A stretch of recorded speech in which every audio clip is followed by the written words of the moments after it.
ಪರಮ ಪೂಜ್ಯ ಡಾಕ್ಟರ್ ಬಾಬಾ ಸಾಹೇಬ್ ಅಂಬೇಡ್ಕರ್ ಬುದ್ಧ ವಿಹಾರ ಸಿದ್ಧಾರ್ಥ ನಗರ ಇವು ಈ ಕ್ರೀಡಾಂಗಣಕ್ಕೆ ಹೆಸರಿಟ್ಟರ ನಾವು ಅವಾಗ ಹೆಸರಿಟ್ಟಿದ್ದೆವು.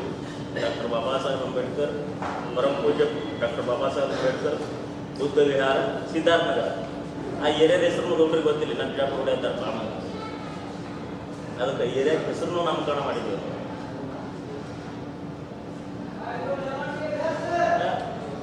ಈಗ ಅದನ್ನು ಸ್ಟಾರ್ಟಿಂಗ್ ನಾವು ಮಾಡಿದ್ರೆ ಈ ಥರ ನಾವು ಅದು ಜೆಂಡಾ ಹಚ್ಚಿ ಆ ಜಾಗ ಇಂಥವೆಲ್ಲ ಸಣ್ಣ ಹುಡುಗರು ಕೂಡಿ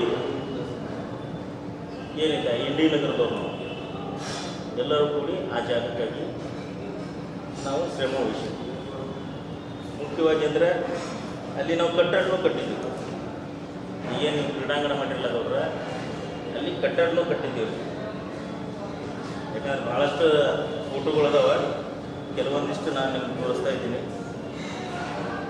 ಇದಕ್ಕೆ ಮುಖ್ಯವಾಗಿ ಈ ಜಾಗಕ್ಕೆ ಅಂದಿನ ಏನು ಪುರಸಭೆ ಅಧ್ಯಕ್ಷರಾದ ಯಮನಾಜಿ ಸಾವರ್ಕಿಯವರು ಕರುಣಾಕರ್ ರೆಡ್ಡಿ ಅವರಿಗೆ ಲೆಟರ್ ಮಾಡ್ತಾರೆ. ಏನಂತ, ಈ ಜಾಗ ಈಗ ದಲಿತರಿಗೆ ಒದಗಿಸ್ಕೊಡ್ರಿ ಅಂತ ಹೇಳಿ. ಎಷ್ಟು ಎಕರೆ ಇದು? 6 ಎಕರೆ 38 ಗುಂಟೆ. ಇದಕ್ಕೆ ಅಂದಿನ BJP ಶಾಸಕರು ಮತ್ತು ಇಂದಿನ ಕಾಂಗ್ರೆಸ್ ಶಾಸಕರಾದ ಕಟಕಗೊಂಡವರು ಕರುಣಾಕರ್ ರೆಡ್ಡಿ ಅವರಿಗೆ ಲೆಟರ್ ಕೊಡ್ತಾರೆ. ಅದರ ಕಾಫಿ ನಮ್ಮ ಕಡೆ ಇಲ್ಲದು, ಮನೆಯಲ್ಲಿ ಇರ್ಬೋದು. ಆಮೇಲೆ ತಹಸೀಲ್ದಾರ್ ನಮ್ಮ ಮೇಲೆ ಸುಳ್ಳು ಕೇಸುಗಳನ್ನು ಹಾಕಿರ್ತಾರೆ. ಅದ್ರ ಬಗ್ಗೆ ನಾವು ಮುಖ್ಯಮಂತ್ರಿಯವರಿಗೆ ಬರೆದಿದ್ದೇವೆ. ನಾವು ಜಾಗ ಕಬ್ಜಾ ಮಾಡಿವು, ನಮಗೆ ಜಾಗ ಬೇಕು, ತಹಸೀಲ್ದಾರ್ ಕ್ರಮ ಕೈಗೊಳ್ಳಿದ್ದೇವೆ.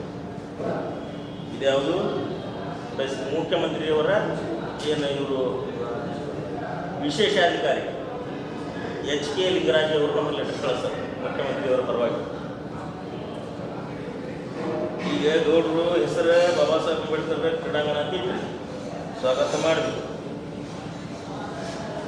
ಮುಖ್ಯವಾಗಿ ಗೌಡ್ರ 6 ಎಕರೆ 38 ಗುಂಟೆ ಈಗ ಕೋಟಿಗಟ್ಟಲೆ ಕಿಮ್ಮತ್ತುಳ್ಳಂಥ ಆಸ್ತಿ. ಅದನ್ನು ಕಸ್ಕೊಂಡು ನಮ್ಮ ಬೆನ್ನಾಗಿ ಚೂರಿ ಹಾಕಿಬಿಟ್ಟಿರಲ್ರಿ ಗೌಡ್ರ. ನಿಮಗೇನಾದ್ರೂ ದಲಿತರ ಋಣ ಇತ್ತಂದ್ರೆ ವೋಟ್ ಹಾಕಿಸ್ಕೊಂಡು, ದಲಿತರ ಬಗ್ಗೆ ಏನಾದ್ರೂ ನಿಜವಾದ ಕಳಕಳೆ ಮತ್ತು ಬದ್ಧತೆ ಇತ್ತಂದ್ರೆ ನೀವು ಆ ಜಾಗ ನಮ್ಮ ಸಮಾಜದ ಇಡೀ ಏನು ನಮ್ಮ ಸಮಾಜ ಐತಿ ಅವ್ರಿಗೆ ಒಪ್ಪಿಸ್ಬೇಕು. ಈಗ ನೀವು ಗಂಭೀತನ ಮಾಡಬೇಕಿಲ್ಲ, ನಮ್ಗೆ ಗೊತ್ತಾತವ. ಆ ಜಾಗದ ಚಂದ ಜೀವಂತವಾಗಿದ್ದೀನಿ. 27 ದಿನ ಉಪವಾಸ ತೆಗೆದಿರ್ತೀನಿ ಗೌಡ್ರ. ನಮ್ಮ ಕಿವ್ಯಾಗ ಹೂ ಇಡ್ಲಕ್ಕೆ ಬರಬೇಡ್ರಿ. ನಿಮಗೆ ಏನಾದ್ರೂ ರೈತರ ಬಗ್ಗೆ ಕಾಳಜಿ ಇತ್ತು ಅಂದ್ರೆ, ನಿಮ್ಮಲ್ಲಿ ಬದ್ಧತೆ ಇತ್ತಂದ್ರೆ, ನಿಮ್ಮ ವಂಶ ಪರಂಪರೆವಾಗಿ ಒಂದು ಏನು ದೊಡ್ಡ ಹೆಸರು ಐತೆ ಅನ್ನೋದು ನಾನು ಕೇಳಿ ಮಂದಿ ಮಾಡ್ತಾರೆ, ಅದನ್ನು ಉಳಿಸ್ಕೋಬೇಕಾಗಿತ್ತು ಅಂದ್ರೆ ಆ 6 ಎಕರೆ 38 ಗುಂಟೆ ಜಾಗವನ್ನು ನೀವು ನಮ್ಮ ದಲಿತರಿಗೆ ಒಪ್ಪಿಸ್ಬೇಕಾಗ್ತದೆ. ಇಲ್ಲಿಲ್ಲಪ್ಪ ಅಂತಂದ್ರೆ ನನಗೆ ಯಾರೋ ನಮಗೆ ಅದು ಮಾತಾಡ್ತಾರೆ, ಇದು ಮಾತಾಡ್ತಾರೆ. ನೀವು ಏನೇ ಇದ್ರೂ ನೇರವಂತಿಕೆಯಿಂದ, ನೇರ ನುಡಿಯಿಂದ ಈಗ ಮಾತಾಡಿದ್ರಪ್ಪ ಅಂದ್ರೆ ನಾವು ಉತ್ತರ ಕೊಡ್ತೇವೆ. ಅದಕ್ಕೆ ನೀವು ನೀರಾಗೆ ನೀವು ಮುಂದಿಸಿ ದಾರಿ ಕೇಳಿದ್ರೆ ಆಗಲ್ಲ. ಇನ್ನೊಂದು ಏನಂದ್ರೆ ಗೌಡ್ರೆ, ನೀವು ನಾನು ಜೈಲಿನಾಗಿದ್ದಾಗ ಸಹಾಯ ಮಾಡಿ ಅಂತ ಹೇಳ್ತೀವಿ. ನಿಮ್ಗೆ ಶೋಭೆ ತರಂಥದ್ದಲ್ಲ. ನೀವು ಒಬ್ಬ ಶಾಸಕರಾಗಿ ದೊಡ್ಡ ವ್ಯಕ್ತಿಯಾಗಿ ಸುಳ್ಳು ಹೇಳೋದು. ನಮ್ಮ ಅಜ್ಜಿ ಹೇಳ್ತಿದ್ರು, ನಾನು ಸಣ್ಣವಿದ್ದಾಗ, ಸುಳ್ಳು ಹೇಳೋರು ಬಾಯಾಗ ಹುಳ ಬೀಳ್ತಾವೆ. ನಮ್ಮಂಥ ಹೋರಾಟಗಾರರ ಬಗ್ಗೆ ನೀವು ಸುಳ್ಳು ಹೇಳೋದು ಶೋಭೆ ತರುವುದಲ್ಲ. ನಾ ಜೈಲಿನಾಗಿದ್ದಾಗ ಯಾರು ನಮ್ಗೆ ಸಹಾಯ ಮಾಡ್ಯಾರಪ್ಪ ಅಂತಂದ್ರೆ ಈಗ ನೇರವಾಗಿ ಓಪನ್ ಆಗಿ ಹೇಳ್ತೀನಿ, ಕೇಳ್ತೀನಿ. ಈ ರಾಜ್ಯದ ಪೊಲೀಸ್ ಅಧಿಕಾರಿಗಳು ನಮಗೆ ಸಹಾಯ ಮಾಡ್ಯಾರ. 14 ತಿಂಗಳು 7 ದಿನ ಪ್ರತಿದಿನ ನಮಗೆ ಸಹಾಯ ಮಾಡ್ತಾರೆ ಯಾರಪ್ಪ ಅಂತಂದ್ರೆ ಪೊಲೀಸ್ ಅಧಿಕಾರಿಗಳು, ಪೊಲೀಸ್ ಸಿಬ್ಬಂದಿ. ಹೇಳ್ತೀರಲ್ಲ ಯಾರು ಕೊಟ್ಟರ ಋಣ ಇರ್ತದೆ ನಮಗೆ. ಆದರೆ ನಾ ಎಂದೂ ಹೇಳಿಲ್ಲ ಯಾರು ನಮಗೆ ಸಹಾಯ ಮಾಡ್ಬಿಡ್ತೀವಿ. ಈಗ ಅದನ್ನು ಹೇಳಿಸ್ಲಕ್ಕ ಹಚ್ಚಿರಿ ನೀವು, ಅದನ್ನು ಅನಿವಾರ್ಯ ಐತಿ ನಾ ಹೇಳತ್ತೀನಿ. ಇನ್ನೊಂದೇನಪ್ಪ ಅಂತಂದ್ರೆ ಈ ಜಾಗಕ್ಕೆ ಫಸ್ಟಿಗೆ ಏನು ನಾವು ಈ ಜೆಂಡಾ ಹಚ್ಚಿದೇವಲ್ಲ, ಈ ಜೆಂಡಾ ಹಚ್ಚಲಕ್ಕೆ ಒಬ್ಬ ಪೊಲೀಸ್ ಕಾನ್ಸ್ಟೇಬಲ್ ಹಿರೇಮಠನವರು ನಮಗೊಂದು ಚೀಲ ಸಿಮೆಂಟ್ ಇಸ್ಕೊಡ್ತಾರೆ. ಅವಾಗ 130 ರೂಪಾಯಿ ಚೀಲ. ಜಾತಿಯವರಲ್ಲ. ಈಗ ನೀವು ಡ್ಯೂಟಿ ಮಾಡ್ಲತ್ತೇವೆ, ಸಣ್ಣವ್ರು ಅವಾಗ ಫಸ್ಟ್ ಜಾಯ್ನ್ ಆಗಿದ್ರು. ಆಮೇಲೆ ಈ ಜಾಗಕ್ಕೆ 6 ಎಕರೆ 38 ಗುಂಟೆಗೆ ಕಂಪ್ಲೀಟ್ ಪೂಲ್ ಹಾಕ್ತೀವಲ್ಲ, ಇವು ಕಂಬಗಳೇನು ನಡೆಸಿವಲ್ಲ, ಈ ಕಂಬಗಳು ಸರ್ವೆ ನಂಬರ್ 587 ಸರ್ವೆ ನಂಬರ್ ಸರ್ಕಾರಿ ಜಮೀನು. ಇದನ್ನು ನಾವು ಬುದ್ಧ ವಿಹಾರ ಪರಮ ಪೂಜ್ಯ ಡಾಕ್ಟರ್ ಬಾಬಾ ಸಾಹೇಬ್ ಅಂಬೇಡ್ಕರ್ ಬುದ್ಧ ವಿಹಾರ ಅಂತೇಳಿ ಹೆಸರಿಟ್ಟು ಅಲ್ಲಿ ಬೋರ್ಡ್ ಹಚ್ಚಿ, ಆ ಏರಿಯಾದ ಹೆಸರು ಸಿದ್ಧಾರ್ಥ ನಗರ ಅಂತೇಳಿ ನಾವು ನಾಮಕರಣ ಮಾಡಿ, ಅಲ್ಲಿ ನಾವು ಕಟ್ಟಡ ಕಟ್ಲಕ್ಕ ಪಾಯಾಗಿ ಎಲ್ಲ ಹಟ್ಟಿ ಕಟ್ಟಡ ಗಿಟ್ಟಡ ಎಲ್ಲ ಕಟ್ಟಿದ್ದೀವಿ. ಅದನ್ನು ಈಗ ಏನು ಮಾಡಿದ್ರೆ ಗೌಡರು ಅಂಬೇಡ್ಕರ್ ಸ್ಟೇಡಿಯಂ ಅಂತೇಳಿ ಈಗ ಮೊದಲ ತಾಲೂಕು ಕ್ರೀಡಾಂಗಣ ಅಂತೇಳಿ ಮಾಡಿದರು, ಈಗ ಅಂಬೇಡ್ಕರ್ ಅವ್ರ ಹೆಸರು. ಯಾವ ಉದ್ದೇಶಕ್ಕಪ್ಪ ಅಂತಂದ್ರೆ ಆ ಜಾಗ ದಲಿತರಿಗೆ ಸೇರಬಾರ್ದು ಅನ್ನೋ ಒಂದು ದಲಿತರಿಗೆ ಹೋಗ್ಬಾರ್ದು, ಅದೊಂದು ಕೆಟ್ಟ ಉದ್ದೇಶದಿಂದ ಅದಕ್ಕೆ ಬಾಬಾ ಸಾಹೇಬ್ ಅಂಬೇಡ್ಕರ್ ಹೆಸರಿಟ್ಟು ನಾವು ಮೊದಲೇ ಇಟ್ಟಿವಲ್ಲ, ನೀ ಕಣ್ಣು ತೆರಕ್ಕೆ ಮೊದಲೇ ಇಟ್ಟು ಗೌಡರು ಪರಮ ಪೂಜ್ಯ ಡಾಕ್ಟರ್ ಬಾಬಾ ಸಾಹೇಬ್ ಅಂಬೇಡ್ಕರ್ ಬುದ್ಧ ವಿಹಾರ ಸಿದ್ಧಾರ್ಥ ನಗರ ಇಂಡಿ ಇದ್ರಾಗ ಐತೆ ಕ್ಲಿಯರ್ ಕಾಣಿಸ್ತಿತ್ತು. ಆದರೆ ಈಗ ಅವ್ರು ಗೌಡ್ರು ಏನು ಮಾಡಿಬಿಟ್ರೆ ಅದಕ್ಕೆ ಅಂಬೇಡ್ಕರ್ ಅವರು ಹೆಸರು ಇಟ್ಟರು, ಸ್ವಾಗತ ಮಾಡ್ತೇವೆ ನಾವು. ಇಲ್ಲ, ಆದರೆ ಜಾಗ ನಮಗೆ ಸೇರಿತ್ತು.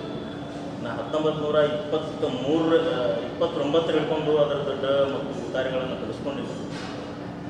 ಅದು ಮುಂದೆ ಸರ್ಕಾರ ಇದ್ದಿದ್ದು, ಅದು ಪಟ್ಟಣ ಪಂಚಾಯತಿಗೆ ಇಂಡಿಗೆ ಹೋಯ್ತು. ಮುಂದಿದ್ರೆ ಆ ಸರ್ಕಾರಿ ಜಮೀನು ನಾವು ಕಬ್ಜಾ ಮಾಡಿದೆವು, ನಮ್ಮ ಮೇಲೆ ಕೇಸ್ಗಳಾದವು, ನಮ್ಮ ಭಾಳ ಜನರ ಮೇಲೆ ಕೇಸ್ಗಳಾದವು. ನಾವು ಕೇಸ್ಗಳನ್ನ ಎದುರಿಸಿದೆವು, ಬಿಡುಗಡೆ ಆದೆವು, ಬರೋಬ್ಬರಿ ಐತೆ. ಆದರೆ ಈ ಜಾಗನೇ ನುಂಗ್ತಾರೆ ಗೌಡರು. ನಮ್ಮ ಬಡ ಮಕ್ಕಳು ಅಲ್ಲಿ ಉಚಿತವಾಗಿ ಶಿಕ್ಷಣ, ಊಟ, ವಸತಿ, ಶಿಕ್ಷಣ ಮತ್ತು ಬಾಬಾ ಸಾಹೇಬರು ಏನು ನಮಗೆ ಧರ್ಮ ಕೊಟ್ಟಿದ್ದಾರೆ, ಬೌದ್ಧ ಧರ್ಮ, ಅದರದ್ದು ಪಾಲನೆಯನ್ನು ಮಾಡೋದು, ಘೋಷಣೆಯನ್ನು ಮಾಡೋದು, ಅದನ್ನು ಬೆಳೆಸೋದು ಕೆಲಸ ಅಲ್ಲಿ ಚಟುವಟಿಕೆಗಳು ಇದ್ದು ಅಂಥದ್ದು ಏನು ಜಾಗ ಸರ್ ಇಂಡಿಯಾಗ. ಈ ಕ್ರೀಡಾಂಗಣ ಮಾಡಿಕೊಟ್ರೆ ನಿಮ್ಗೆ ನಮ್ಮನ್ನು ಓದ್ತದೆ, ನಿಮ್ಮನ್ನು ಓದ್ತೈತಿ. ಆದರೆ ಅಂಥ ಮೇನ್ ಜಾಗ ನಮಗೆ ತೋರಿಸ್ಕೊಂಡು ಎಲ್ಲರ ಗಾರ್ಡನ್ ಜಾಗ ಕೊಡೋದು, ಅದು ಕೊಡೋದು, ಇದು ಕೊಡೋದು, ಈಗ ನಾಟಕೀಯವಾಗಿ ಇವೆಲ್ಲ ಮಾಡೋಕ್ಕೆ ಹೋಗ್ಬೇಡಿ. ನಿಮಗೇನಾದರೂ ಕಳಕಳಿ ದಲಿತರ ಬಗ್ಗೆ ಪದ್ಧತಿ ಅನ್ನೋದು ಇತ್ತು ಅಂದರೆ ನೀವು ನಮಗೆ ಆ ಜಾಗ ಕೊಡಬೇಕು ಅಷ್ಟೇ. ಈಗ ನೀವು ಬಾಬಾ ಸಾಹೇಬ್ರ ಹೆಸರು ಕ್ರೀಡಾಂಗಣಕ್ಕೆ ಇಟ್ಟಿದ್ದೀವಿ ಅಂತಂದ್ರೆ ನಾವೇನು ವಿರೋಧ ಮಾಡ್ತೀವಿ ಅಂದರೆ ಇಲ್ಲ, ನೀವು ಇಡಕ್ಕಿಂತ ಮೊದಲೇ ಇಟ್ಟಿವಲ್ಲ ನಾವು ಹೆಸರು. ಇಲ್ಲಿ ನಮ್ಮ ಫೋಟೋ ಕಾಪಿಗಳು ಅದಾವೆ.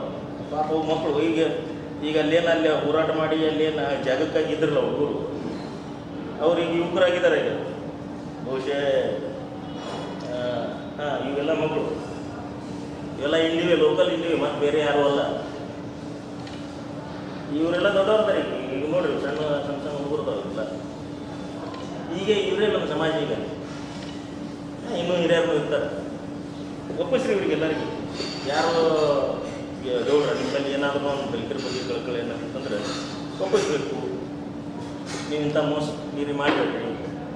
ಇನ್ನೊಂದು ನಾ ಕೊನೆಯದಾಗಿ ಏನು ಹೇಳ ಬಯಸ್ತೀನಿ ಅಂದರೆ, ನಮ್ಮ ಬಗ್ಗೆ ಭಾಳ ಪ್ರಚಾರಗಳನ್ನು ಮಾಡುವಂಥ ಕೆಲಸ ನಡೀತದೆ, ಮಾಡಲ್ರಿ, ನಮಗೇನಾಗಲ್ಲದು. ಆದ್ರೆ ಬಾಬಾ ಸಾಹೇಬ್ ಅಂಬೇಡ್ಕರ್ ಅವರು ಒಂದು ಮಾತು ಹೇಳ್ಯಾರ, ನಿನ್ನ ಸ್ವಾಭಿಮಾನಕ್ಕೆ ಅಥವಾ ನಿಮ್ಮ ಸ್ವಾಭಿಮಾನಕ್ಕೆ ಧಕ್ಕೆ ಬಂದಲ್ಲಿ ಅಥವಾ ಧಕ್ಕೆ ಮಾಡದಂಥವ್ರಲ್ಲಿ ನೀನು ಸ್ವಾಭಿಮಾನಕ್ಕೆ ಧಕ್ಕೆ ಬಂದಪ್ಪ ಅಂದ್ರೆ ಅಲ್ಲಿ ಆ ಕಡೆ ಮುಖ ಮಾಡಿದ್ರು ನೀವು ಚಪ್ಪಲ್ ತಿರುಗಾಡಿ ಅಂತೇಳಿ ಬಾಬಾ ಸಾಹೇಬ್ ಹೇಳ್ತಾರೆ. ಆ ಸಿದ್ಧಾಂತದ ಮೇಲೆ ನಾವು ನಡೆಯಬೇಕು. ನೀವೇಂದ್ರೆ ಬೇರೆಯವರು ನಮಗೆ ತಿಳ್ಕೊಳಕ್ಕೆ ಹೋಗ್ಬೇಡ್ರಿ ಅನ್ನೋದೊಂದು ಮಾತು ನಿಮಗೆ ನಾನು ಹೇಳ್ತೀನಿ.